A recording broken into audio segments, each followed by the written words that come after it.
Welcome back to Breathing Underwater's Moviecast. I am here yet again with our distinguished guest, Dave.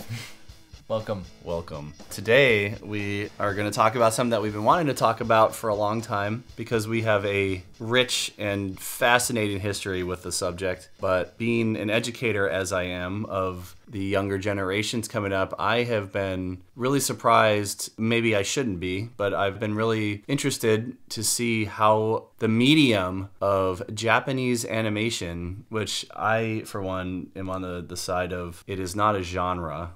People call anime like, oh, that's so anime. It's a storytelling medium that you can do anything with. Anime has only just exploded in popularity since streaming has come about, I think. But Dave and I thought it would be fun to reminisce a little bit about where our origins were with the medium, and then look at where we are now and the legacy that I guess that it's had in our lives, and what I've seen in the current state of like youth interest and culture and just societal, the world since we were introduced to it. So let's go back. A different time, a different era, if you will. More innocent. Follow us back. A more innocent time. But I wonder if it was an entry point more unconsciously for us for just Japanese culture, and was playing RPGs on Super Nintendo. Right. Because also Japanese martial arts. Oh yeah. Since second grade, we were immersed in Isshinryu karate and then Kempo karate and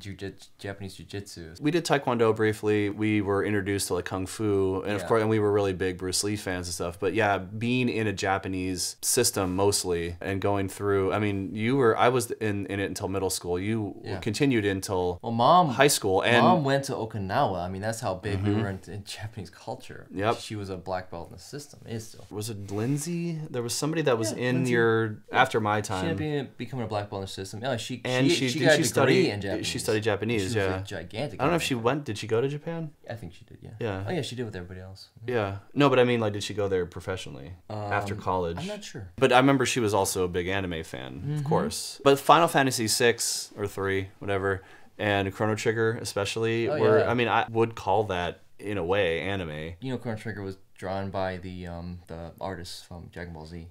I did not know that, but now that you say that, it makes a lot of, especially with Chrono's hair. Yep, all that. Actually, the other day I was going through some my hard drives, as I often do, and trying to organize the vast amounts of digital hoarding that I have on there.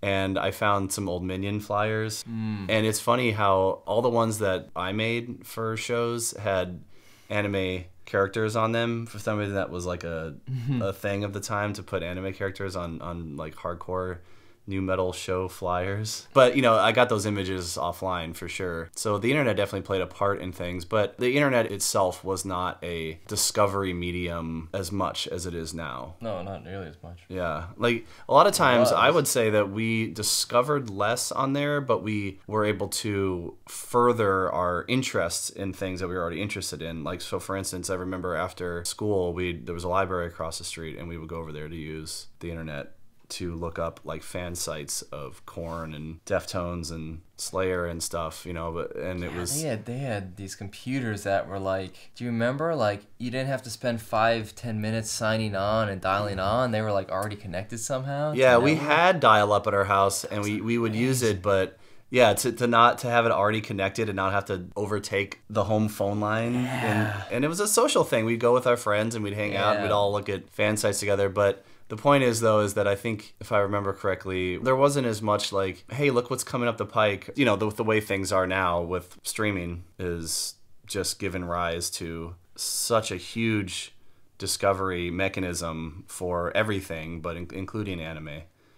And it's just very different now. So I don't know. How would you say that you were first introduced to the medium? Do you remember? I mean, I'm sure we knew about things like Pokemon, Dragon Ball Z, Speed Racer. We were a little old for Pokemon when we were... Yeah.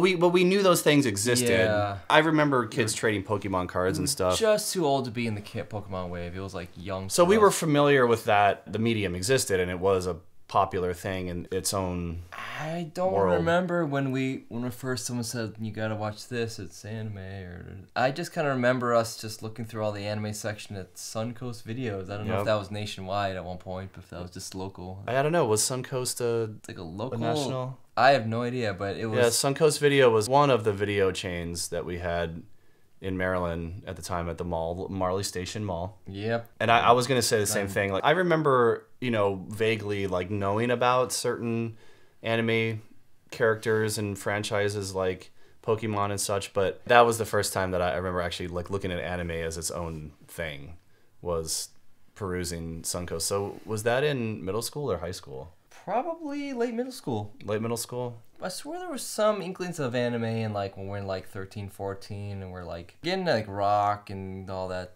stuff and 13, 14 and what's coming out then like Horn and Manson and the later grunge kind of waves. But I swear anime was in the mix there somewhere. Do you think it was part of that sort of counterculture, alt culture feeling about it that drew us to it? Yeah. It was different. It wasn't like rebellious exactly like our parents did. You're not watching that Japanese stuff, but it was never that. They didn't know how edgy some of that stuff was. They had no clue. Yeah, I guess because it wasn't just traditional American animation. It felt exotic and foreign and interesting. Yeah, I don't have a clear memory either about like that moment that where it like clicked. But what I will say, and as you've heard us discuss on here before, Dave has been a trendsetter for me over the years, and sometimes in inadvertent, unknowing, subtle ways.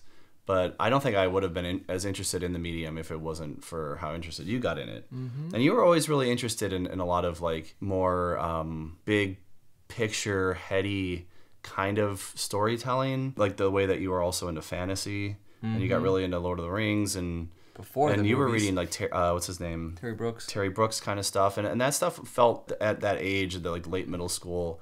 I was so interested in like being social. I wasn't as like, into deep diving into that kind of stuff as much, like media and like. So when you would get really into something, then that would inspire me to give it more time and interest than I probably would have just on my own. Well, as me, I always had a more obsessive disposition rather than social as a youth. So well, that was our dynamic, but I think Suncoast was like our hub. We would go see, and this was all VHS at the time. I think it was, I mean, there were probably DVDs. The first time I really remember being exposed to, I'm sure that we knew they were around because I knew about Laserdiscs too, but we never had one. Like they had Laserdisc players in the classroom at a couple schools, and I was like, oh, a DVD is like a small laser disc. Back when we like didn't know which one was going to be like the one that was going to take on. Mm-hmm. Everything was VHS. So we're talking like mid-late-ish to late 90s right now, I think is the time era that we're... I'm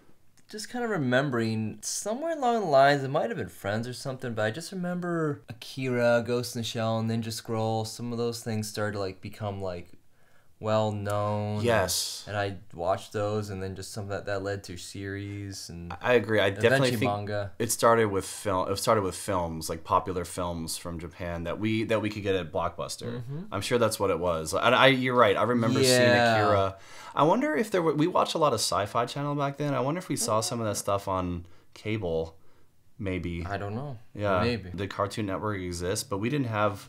No. Because I know that, I think it was people that are just a little bit younger than us. I know like Chris Stuckman on YouTube talks a lot about watching adults, being exposed to stuff on Adult Swim, like Dragon Ball Z. We didn't have... After our time, it was either, it was after our time or we just didn't have access to that top tier cable channels. I don't think that exists in the mid-90s. No? Okay. Yeah. I hear that from... There was just like one tier of cable back then. Then there was like satellite, and there wasn't all these extra little things. Yeah. Until you started getting close to New Millennium. Okay. I think we had seen some of those more popular films. Yeah, it was like the mainstream from ones. Blockbuster, and then we started collecting them. We had a small group of friends, like our friend Rachel that lived down the street. Right. Ended up working at Suncoast. Right. Partially to fulfill her anime obsession. Just like I wanted to work at Circuit City so I could get music discounts on CDs and stuff, but totally understand that. Then she was able to get us discounts too, so we would, share the wealth of what was available. Every time a new series would come out or a new tape in the pantheon of a series would come out, one of us would get it and we would share it and watch it together. I remember we used to have like watch parties. I remember there was a show, Slayers. Yeah. Remember yeah, that show? yeah. That was one of the first series Yeah. I remember watching. Yeah. There was a line in there that I still use. So that every time I open a menu, remember it was the girl was like, she's like always hungry. Yeah. And she opens the menu at some restaurant, little cafe thing in there. And she goes, I'll have this half of the menu. I always wanted to order like that someday. Just some like chibi thing or a mouth drop. Yeah, I was like, the food. There was a lot of collecting of tapes at the time. And then I know that we got interested in the art style. And Dave was much more of a consistent visual artist, fine artist back in the day. And I remember you did a lot of sketching and painting. Yeah. With, trying to learn the style and understand the technique. And I did a little bit. I was copying a lot of, I started to read anime magazines, and the bookstores and malls would start to have like anime magazines come out, and I would like copy a lot of the pictures and color them in colored pencil. And it felt to me like a pretty big market. Like I thought anime was really popular, like peak popular when we were late teenagers. When we were really into it, it felt like it was pretty well known. But it seems like looking back now, it actually was way more niche than it is now. It's like even so-called, normies or whatever are pretty familiar with Japanese animation as like a mainstream, media source of consumption. For instance, if I remember reading the interview correctly, Rob Flynn in the new Machine Head album said that it was inspired by Attack on Titan. Mm-hmm. Which I'd love to talk about later. You don't hear... Yeah, we're getting there. It's been popping up in more places than just inner circles of anime nerddom. A lot of my students, even if they're not like an anime... I'll have kids even say like, oh, I don't like anime, but at least they know what it is. They have some exposure to it that's more than just, some vague understanding that I think was probably more prevalent when we were younger. Oh, man. In that same token, though, the one reason I just figured that anime was like really, really mainstream popular like globally was because of Otakon. Yeah. So I think it was 1999 and 2000 or 98, 99, I don't know, it was somewhere in later. there. I think it was like 2000, 2001. Okay, one of those. The second time I was like, I think we were out of high school. The second time we went to it. So by the way, if you want to see some of the art that we're talking about that we made, you can go to breathingunderwater.us. And there is a fine arts page on there that has some of my old sketches and things. I'd be happy to put any of yours up that you would like to share. And also on the Instagram post for this episode, I'll link some stuff, including our Otakon passes. So they'll have the correct years on it. But yeah, you're right. I think it was probably 2000, 2001, the end of our high school run. But I mean, that was huge. And I think it was at the Baltimore Convention Center, and it still is, I think. No, it moved to DC. It's in DC. Probably because it got too big. Yeah, but it's funny because I think back then, I don't think the term cosplay even existed. Everybody knew what it was. But we just said dress up. Well, there wasn't a term for it. So yeah, and we all wanted to dress up, but we didn't have the... Like today, I mean, oh my gosh, like you can order like stuff online, but it's so deep. The one thing I love about cosplay that I think is really fascinating is the DIY nature of it. Oh, yeah. There is so much great stuff out there. I mean, all these TikToks and YouTube tutorials about how to make your own faux armor and stuff out of like this foam, but it looks real because you can paint it, with certain paint textures and stuff and 3D print things, and like that whole thing has exploded too. But I remember even back then though, I was so blown away. People would show up like with like these full Gundam suits and stuff. Yeah. Oh, I remember people go, and it would be like cardboard, and it would be like just... But they put a lot of effort into it. Yeah, it was crazy good stuff. That's come a long way too, and that's a good point. Like, I'm going to assume that the cosplay culture has been way predates, and we were also, Dave and I worked at the Maryland Renaissance Fair in high school, so we were familiar with the like LARPing kind of whatever you want to call it, the also, dress up. Think of all sci-fi and Star Trek conventions. Oh yeah, oh man, how could I forget? Nothing new. No, but it's not. But as a culture, I wonder. Dave and I are not as in that world of cosplay as a cultural thing. I'm wondering though if anime was a big kind of component of that, like bringing it to the mainstream, because like now everybody knows about Comic-Con and cosplay videos and stuff, are getting millions of views online, and I wonder if some of that has to do with how popular anime before it was called cosplay. I don't know. Be curious to look at that as like a sociological, anthropologic kind of thing of like where the roots of cosplay. I'm sure there's lots of videos and stuff online that we can look into, but moving on from that, I just thought that was really interesting. But Otakon as like an event, it felt like a huge major event to like coalesce around anime as a subject. It wasn't just media, it was like a culture or a subculture. Yeah. I mean, it was overwhelming even at the time. I remember, there was all these like watch parties or things that you could go into a hall and watch like an unreleased in US episode. It hasn't even been dubbed yet or subbed or whatever. And let's compare that to now where like you can go on Funimation or Crunchyroll among others and just thousands and thousands of animes you can search through. Yeah. That's why I'm kind of reacting to that is like I felt when we were, I mean this is more than 20 years ago. Yeah.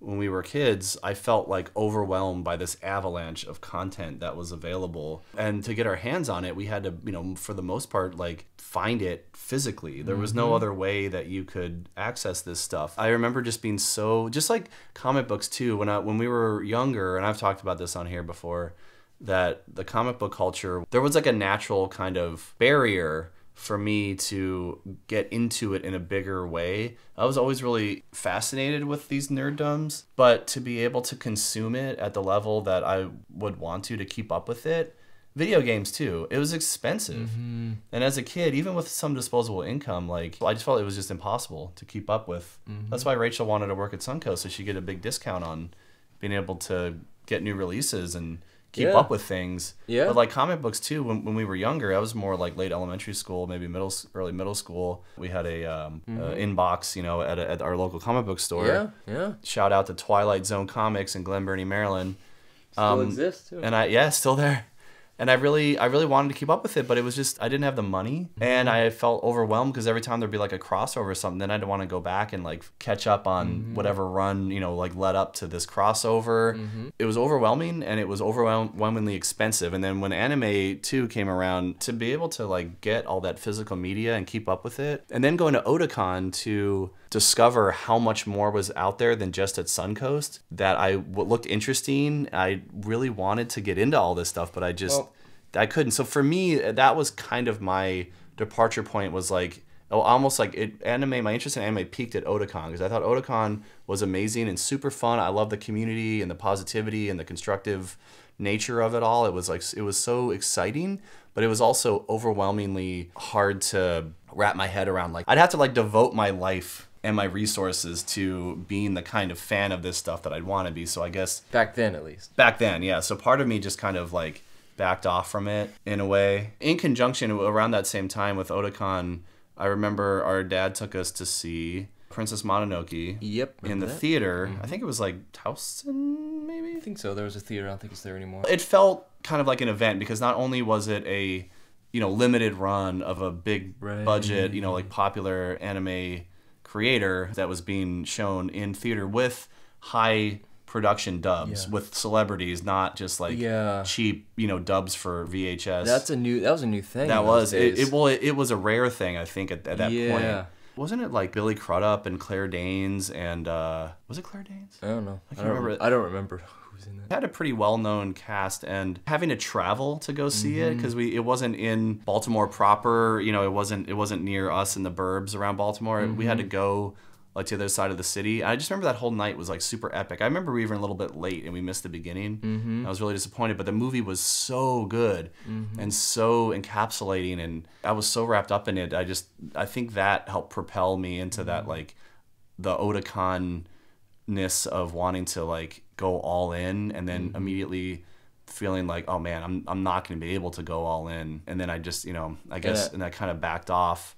So as an anime fan, I was always, and I still am, more of a sub than a dub person. I like to hear the original Japanese actors. I do too. I prefer that in general in any kind of language barrier situation. Yes. But I will say, with something like Mononoke or My Neighbor Totoro or things, the acting is so good and professional. Some are really good. That it is not nowhere as distracting, and we'll get to it later. As some of the stuff I've tried to watch. Cowboy Bebop, man. dubbed was one of the better dubs. That was great. Yeah, I did watch the sub later on, but I always remembered from back even just first getting into anime, what drew me to it, and I think what continues to draw the youth today to it is they do things with genre and characters that aren't tropes. They get out of a lot of the Western Hollywood tropes that just get old, and they play with things and genres and stories in ways, even some subtle ways, that just interesting. They'll have something that's like chibi and kind of cutesy, and then it'll be just suddenly this dark, edgy stuff in another part of it. And some animes will be like almost a trope of the individualist protagonist, but then suddenly there's like the whole tribe of people around them because it's more of a consciousness of like, you know, the whole group as opposed to just the individual, you know, like the comic book world, like demigods, superheroes, which I've always been like very lukewarm about, and just the Japanese culture in general, and which I've always been fascinated by in many other ways, not just anime. There's all these ways that anime continues to just play with genres and does things that are just outside of the box of what we get in standard American media, American entertainment, and I always found it fascinating. Goes back to what I was saying earlier, though. I wonder if because of our age and our interest in getting into counterculture, alt culture, rock, and other kind of media, film too, like we discovered like indie film with Kevin Smith and some of the stuff that Dad showed us, not indie but as much as counter to the mainstream. I just remember, like in middle school, Dad showed us like The Graduate and Harold and Maude and things that watched that recently again. Did you? Yeah. Does it hold up? Yeah, it's insane. I haven't seen it since. It's insane. A lot of that got us interested in what was possible outside of what was the norm, and how interesting that could be in terms of like expression and emotionality. And it sounds like that's what anime was, just part of that for you. Yeah. I don't know if I was as conscious of it, but definitely. I just feel like this is so different than like, sitting there and watching a standard TV show or a big blockbuster Hollywood movie. Like there's just all these ways these animes they're just different. The storytelling elements and different, special, like it felt unique. Yeah, and engrossing. And speaking of which, we mentioned a few things, but some of the stuff that off the top of my head that I can remember imagery from, I don't remember the name of. We've mentioned some of the big, like Akira, Ninja Scroll, and the mainstream. Ghost in the Shell. I remember we owned a lot of that after we rented it at Blockbuster. We went out to buy it. Miyazaki, he was definitely on our radar, but we didn't see a lot of his stuff because it wasn't available. But Mononoke still is one of my favorite films of all time. I've seen some more. Grave of the Fireflies. Ugh, I'll never be able to watch that again. That one with the ohms, that was pretty good. Totoro was a family favorite when I had a younger child, and we'll get back to him in a little bit because he's a big anime fan, and there's some interesting crossover there. But let's see. So then, I think it was films first, but then pretty soon we got into some of the major series at the time. And it's not like we had like a lot to select from. It was kind of like what was available or what showed up in stores that just for whatever reason. There were probably places that you could order more obscure stuff from, but I wasn't familiar. It was just the video store or what you could rent. A few of the series, it's just we didn't have much to compare it to, so some of it looking back, I don't know if some of these series were like really B series or stuff. Yeah, I know. Who knows? Just the nature of anime back then, it was so novel. It was like, yeah, that's a good point too. Like how was it curated to, like, how did Suncoast know what would be marketable to a Western audience as opposed to other things? I have no clue. I'm assuming it's just what was most popular there would bubble over here, but I don't know. Like Dragon Ball Z, and then all the big movies were available, and Gundam and all stuff that was really, really popular. But then you had these other ones that were they were probably B level. Well, so like a big one that sticks out that we were all really into, our little group, was Fushigi Yugi in Japanese, but Mysterious Play. Right. It was your traditional entry point, even though they all different inside of the story, but you have like a schoolgirl that's kind of lonely or on the outs with something, and she gets sucked into a magical world or a new realm or a romance book. And blah, blah, blah. Mysterious Play was she gets sucked into like a book series, right? Or a play or ancient Japanese. It was a Chinese play. I think she wasn't supposed to be China during it. Yeah. Oh. Although characters spoke Japanese for some reason. Oh. But we had it in a dub because I'll never forget the character. What was her name? Was Miyaka maybe? Yeah, I think it was Something like And the guy's name, because she shouts it like 15 times an episode, was Tamahome. Tamahome. How do I remember that? Tamahome. It's still, though, you know, the ending of that show was Yeah. still one of the most impactfully romantic things. Because remember, she finally has to accept, because there's always there was a love triangle too. Well, of course, there's a love triangle, but Of course. she has to accept. So she's in this book, and she falls in love immediately with, like, you know, the handsome, roguish guy or whatever. And they have to do all these adventures and fight the tyranny and whatever else was going on. But I would not be surprised, by the way, if authors like Stephanie Meyer were inspired by shows like this, because there's like romance and romantic comedy in that genre where there is often conflict in a romance that's not just external, but like it has to do with the characters and are they going to make it. And then there's like the Twilight kind of stuff where they're immediately in love from the moment they meet, and there's no question. It's never about like should they be together, it's about how will they overcome whatever forces are against them being together so they can be together, because it's eternal true love, right? That was the same for this story. They call it, you know, Screamer, the gap of expectation, where you know that it's going to come, there's going to be a consequence. Like, they fall in love, but she's a human in the real world. He's a storybook character. How are they ever going to reconcile that? And they don't explain it. And that was the thing about it that I love. Even though the show is really hokey and goofy and like really, really melodramatic, it was good anime for that genre of romance. Dan, I'm imagining like a Japanese person our age, like, you thought that was a good anime? Yeah. Oh my god, you Americans had no idea. That's like we all make fun of that back home. Well, because back then, probably really bad anime was probably like cool to us. It was cool. It was maybe different. It was more accessible to Western audiences or something. I don't know. Maybe it was beloved. Maybe it was. Maybe it was super. Clue. I don't have any metric for that. Look up on Crunchyroll and see what it's. But anyway, on my anime list. See what it was rated. But at the very end, she accepts that she and her friend have to go back to the human world. They can't exist in here forever. And, you know, so she has to say goodbye to Tamahome, but he tells her, he's like, no matter what I have to do, no matter how long it takes, I will find you. They remember at the end, she's bittersweet, you know, it's like snowing, and she's like talking to her friend. They've reconciled over all the fights and opposing sides they were on in their storybook world. And she's like kind of accepted that things are how they are, and she'll never be with him, but he'll always be a part of her. Okay. And then she sees his silhouette in the threshold of the trees in a park path. Before you see his face, you see a ring that he holds up, and it gleams off the moonlight or whatever. And she sees his face, and it's Tamahome. It's the last line. He's like, at last, at long last. And then it ends, and I'm like, it's so beautiful. And I still, like, it pulls at my heartstrings, because you don't know what he went through to... He said whatever it took, and that's Hollywood true love. Ending. That's the love that I always... transcends time and space. Oh, man. It was so great. I love that kind of stuff. Anyway, okay, so Fushigi Yugi Mysterious Play, I remember, was a big one that we were all really into. Slayers. What were they slayers of? Dragons? I don't remember. I remember the characters more than the plot. There was the blonde knight. There was the blonde. He was like the dumb... There was the redhead. Yeah, he was like a block of wood. She was like... But they fell in love, though, I remember at the end. Yeah. I remember that was the ending, was like he finally realized that he needed to be with... Yeah, we watched it. I remember watching it all together, yeah. The one in that schoolgirl sucked into another realm genre, I've watched it since, and it holds up. Escaflowne. Yeah. Really good stuff. Yeah. Because it has all that melodramatic, over the top, like love story kind of nonsense, but the guy that she thinks she's supposed to be in love with is the wrong one. Yeah, it turns out to be the like underdog. Teeny ideal, but it's the one that she does instead. And so the whole story is about maturity too, because the other guy, remember his name was Vaughn. Yeah. He was like sort of this underdog character, this reluctant kind of, you know, soldier hero something, and he had to mature too and take on the responsibility. But it had mech stuff, it had fantasy-ish kind of dragons, and there wasn't really any chibi in it at all.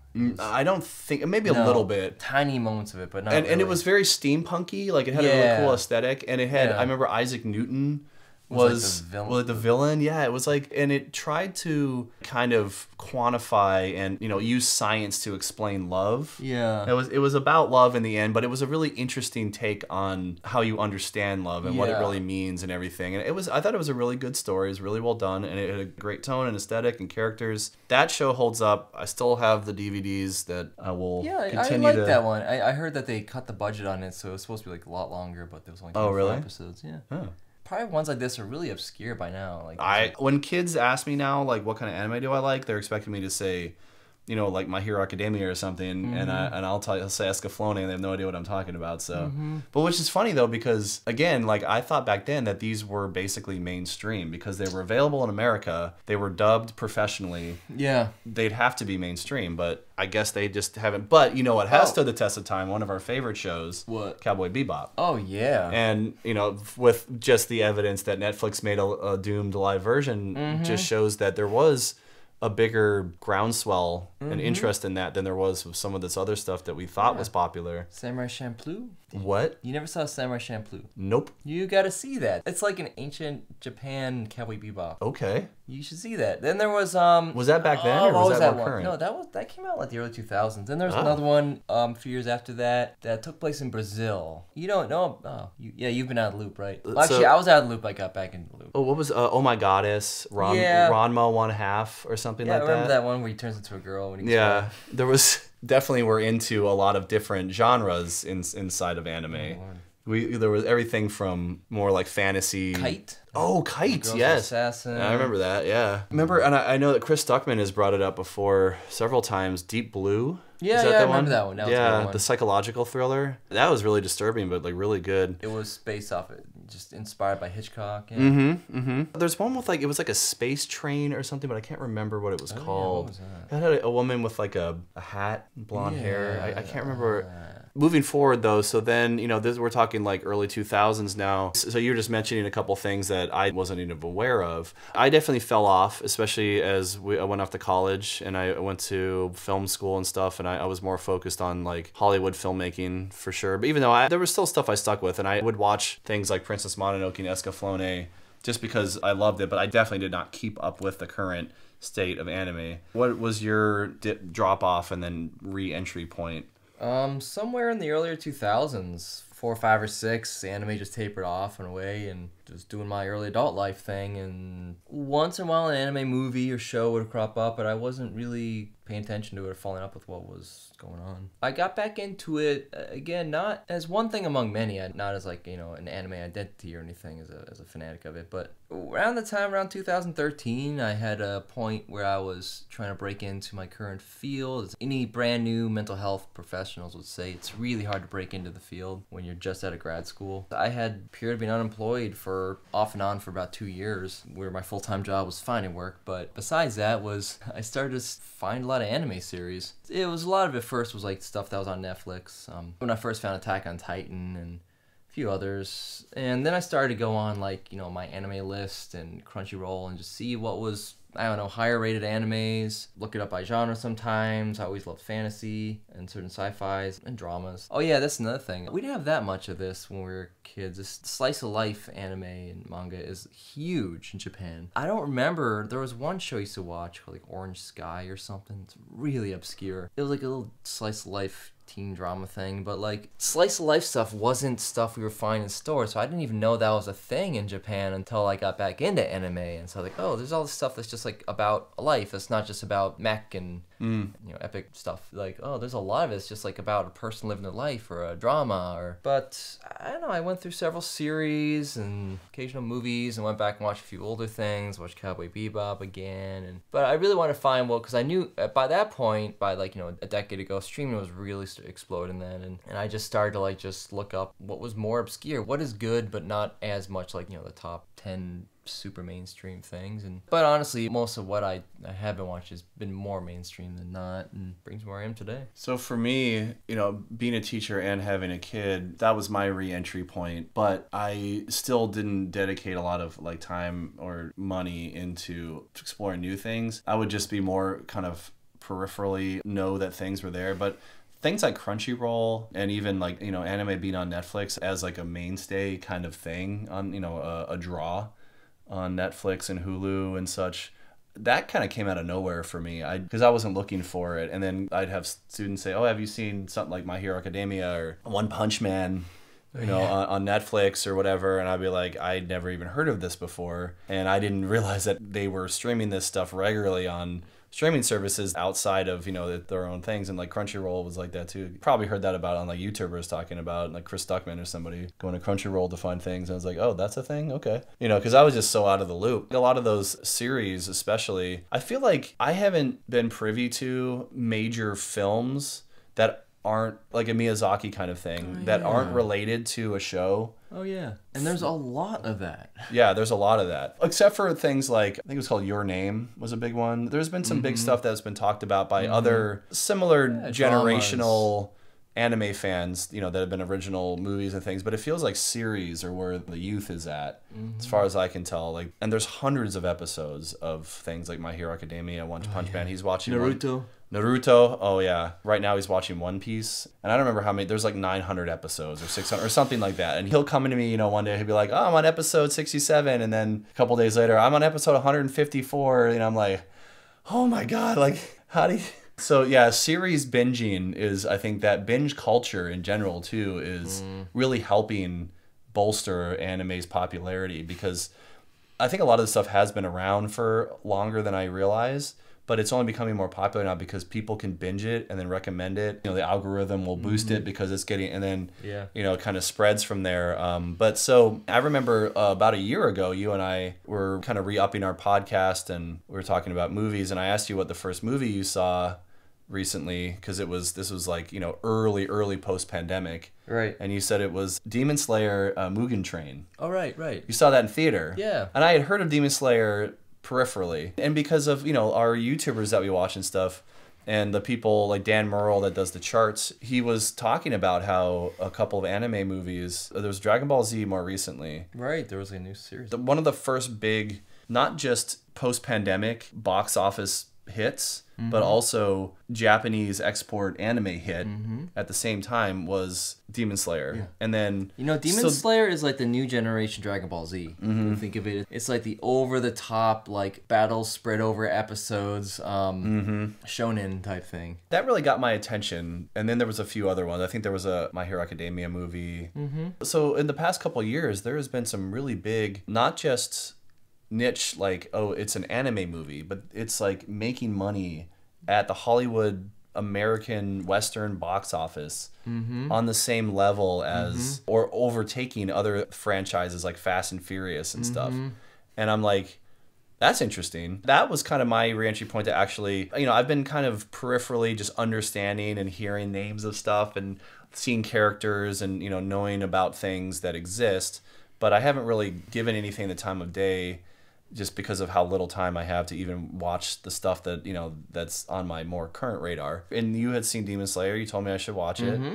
Because the kids were asking to see it too. We sat down and watched the first season of Demon Slayer. And I kind of hated it. I don't know what I was expecting, but I just, first of all, because we were watching with our 11-year-old sons at the time, we watched it dubbed. I think watching the sub would have helped, but I thought the dub was horrible and obnoxious. It was horrible. When a few times watching it, it was accidentally switched to dubbed, and I'm like, this is unwatchable. This is horrible. Well, it's like half the time so the I switched actors, back to Japanese. I'm like, okay. The way that they were delivering their lines, it sounded like they had no context for the scene. They were just saying things as over the top and melodramatic and annoying. Did you watch the whole thing in dub? Yeah, the first season. Oh. That's why you hated it. It probably. And also the fact that what I found more interesting than the main characters were the demons. The demons, they would always be these horrific things, and then you'd get this little glimpse of humanity, like right before they died, and what's his name, the main character would have that little moment of empathy for them. Yeah. And I'd be like, why isn't this in the demon's point of view? The main characters, to me, were like tolerable to detestable. Like the narcoleptic guy. I know nobody likes him, but I loathed him. He was the most obnoxious because he would stop every scene in its tracks of any dramatic tension, and he would go, "Oh my God, I gotta get out of here!" And it would go on and on and on. I was like, this isn't good storytelling. This is just As a longtime Shock. anime fan, I gotta admit, I've never been a chibi fan. I almost didn't watch Full Metal Alchemist Brotherhood. I almost didn't watch, back in the, I don't know, it's like 12, 13 years ago, when I watched it the first time. I almost didn't watch it because it's all this chibi. It's just so goofy. It's like there's no dramatic tension. Suddenly there's this annoying chibi scene, and I always gravitate towards animes that had less of it. I think that's why a lot of my students, when other kids will say they're into anime, and then I hear kids say, I hate anime, I'm assuming, and some of them will say as much, it's because of the chibi. Chibi? I think it's chibi? Chibi? I'm not sure. Because of that stuff, that they think that is anime. Yeah. And I have to I'll tell them, like, that is one storytelling expression of anime. Yeah, that's one kind of, it's not even kind of anime, that's one way that some animes choose to sometimes tell their story. Well, and I gotta admit, a lot of the newer school ones are a bit like ADHD, and they're like, bah! Like there's a little bit too much of that. As I get older, I'm like, I want some more like straightforward. Demon Slayer's an exception. Demon Slayer wasn't like that. Yeah, I thought the tone was good. I don't know. I guess it was the characters. Like the main guy was okay. I was interested in his journey, but he was such a butthead. He would get so, I don't know, and the way that they told the story, the battle scenes, most of it was through his thoughts about what was going on. There would be those long stretches where he would just be like float, like with the backgrounds moving and the still frame, and it was great, and I understand they do a lot of that to save money, but then he would be talking for like 3 minutes straight about like how my knees hurt and I don't know if I'm gonna be able to take on this guy, and like this stream of consciousness. Like my wife, she thought that was actually really interesting, so it's really all about perspective. That's one of those shows you like it or you don't. Yeah, I the first few episodes, I was like watching with my girlfriend, and we were like, maybe we shouldn't start. I don't know if I like this at all or not. And she was like, I kind of let's keep watching it. And I don't even know why I like it, because it's very simple, it's over the top. I like the world. I like the demons. I like ADHD all over the place at times. But it's but I got engrossed. I just got engrossed in it. I guess for me it was more like I just didn't feel the characters were as compelling as the demons. Because the demons were these horrible, tragic beings. I forgot all their names now, but the sister was a really interesting version. Yeah. And she was so underutilized. Yeah. She was just in the box most of the time, and every once in a while she would come out and rage out. Did you see the Entertainment District? You didn't watch that far into it, right? We got to the end of the season, and then we started watching Mugen Train, and I was like, I'm done. I can't. I get it. It's you like it or you don't. And I'm not trying to rag on it. I understand why people like it, but it just wasn't for me. And some of the newer animes I've started watching and then stopped, like One Punch Man, stuff like that. Like, just not for me.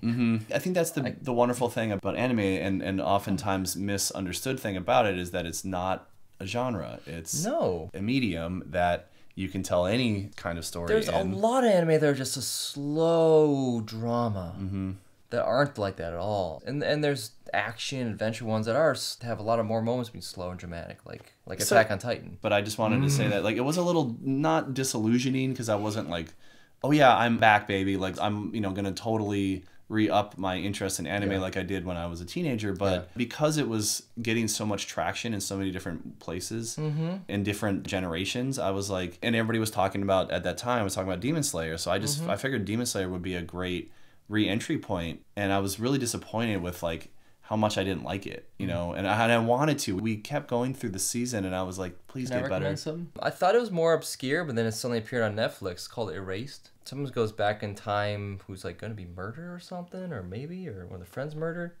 And he somehow goes back in time and ends up in his child body and like tries to solve the crime and stuff. It was actually pretty good. That's some more drama, slow. Okay, Erased. Look that one. If you want to look up one that's very different than Demon Slayer. Okay. So like I'm not like disavowing anime by any means. I'm just saying that it was disappointing that Demon Slayer is so popular, and I figured that was partially because of storytelling quality, that it had something new to offer, and I really didn't get that out of it. But you've been talking nonstop about Attack on Titan for years, so tell me why that me and anybody else that haven't seen it should watch it. It just appeared on Netflix in like 2013 or 14 when I was starting to watch. I know it started on 13, I believe, but it's like, oh, this is kind of cool. At first, it was like it's fantasy world, and it's kind of, but like anything, there's people who love it, people who don't, it doesn't do anything for, or people who are disappointed by certain choice points in it. And there's any opinion at all there's on YouTube, and everyone's trying to tell you as if their opinion is global, which no personal experience is ever global. But as the show progressed, like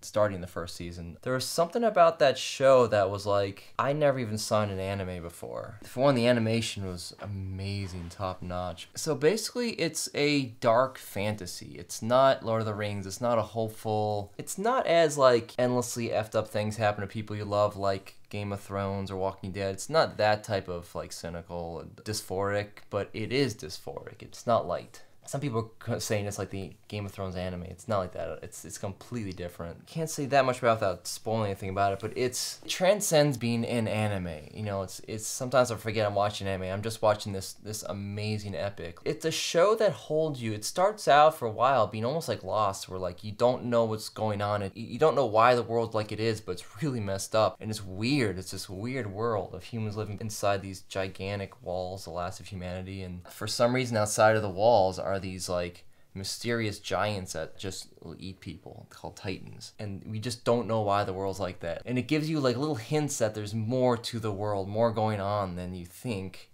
but you don't know why. Like, why is this person here? Why is this happening? What? I almost relate to like some like long drawn out historical epic type thing where it's just like this huge sprawling epic that ever expands. I've never seen a show or movie where I'm held in tension and my whole body is like viscerally reacting to most episodes. I'm like curling up. My girlfriend watches me once in a while, watch an episode on my laptop, and she's like, "What are you watching?" Because I'm suddenly curled up in like fetal position, like, "Oh my god, did that just happen?" I'm like, "Oh god."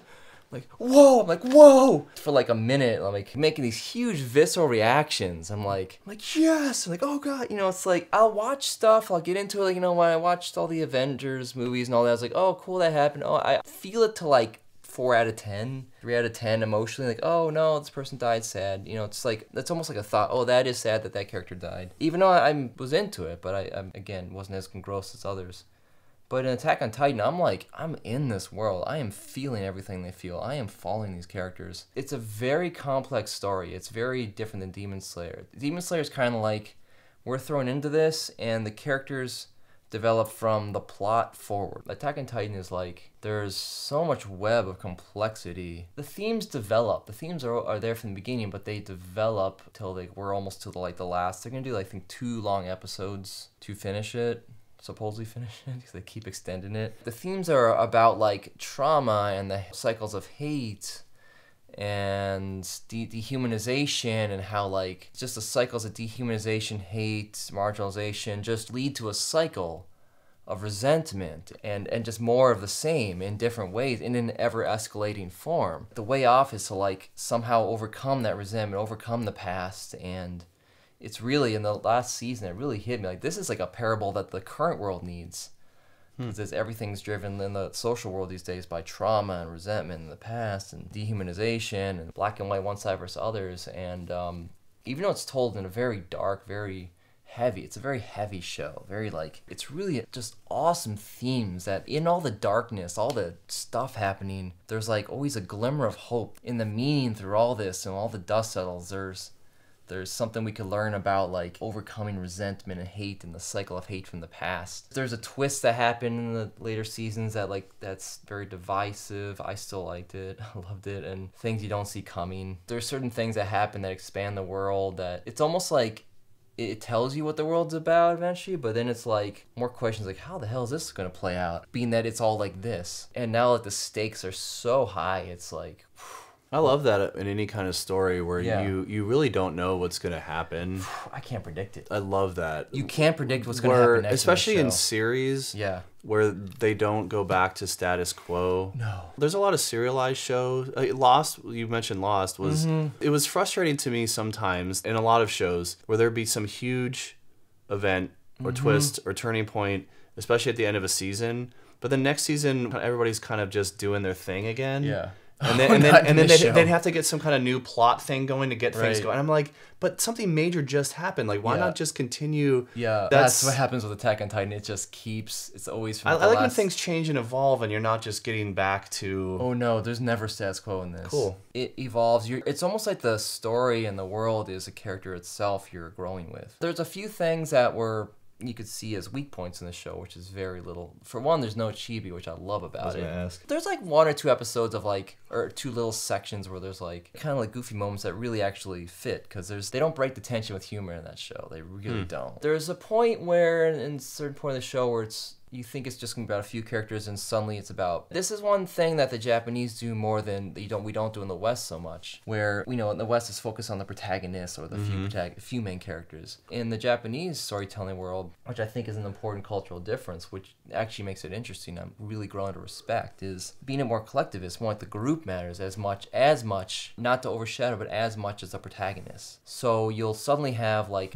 episodes or seasons that start to emphasize all these other characters, and for a while it gets like a little like messy, like, oh, this character is suddenly, oh yeah, that character from earlier, who was that again?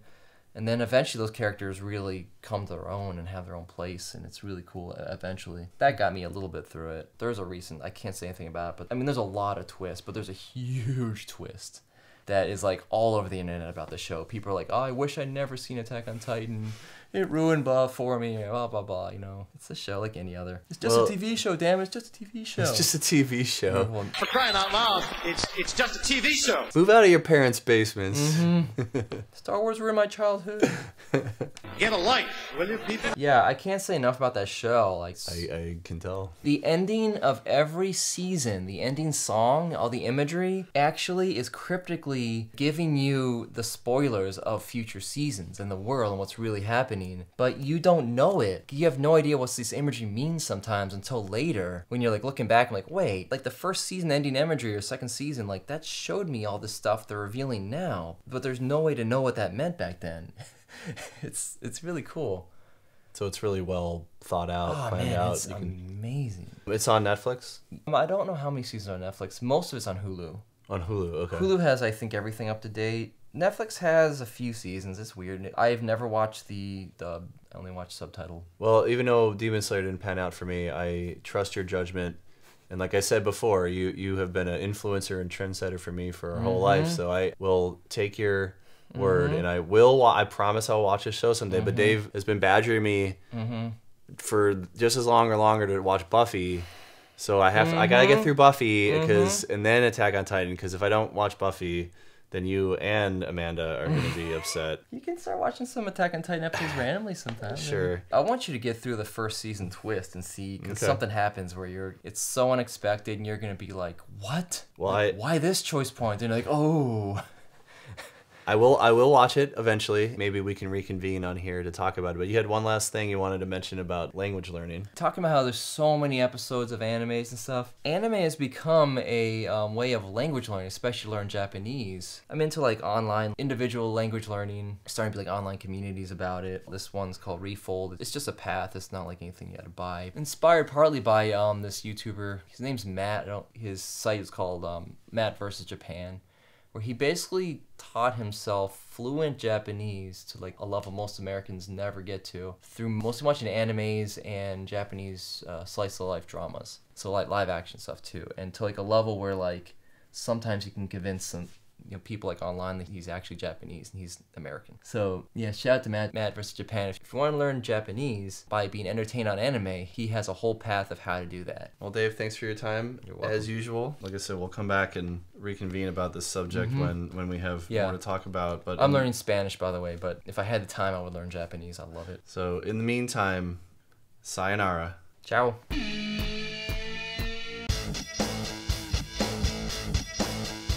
Be sure to visit breathingunderwater.us. Follow me on Instagram at breathingunderwater1 and on Twitter and TikTok at breathingdakine. That's at breathingdakine. And drop me a line at breathingunderwater1@gmail.com.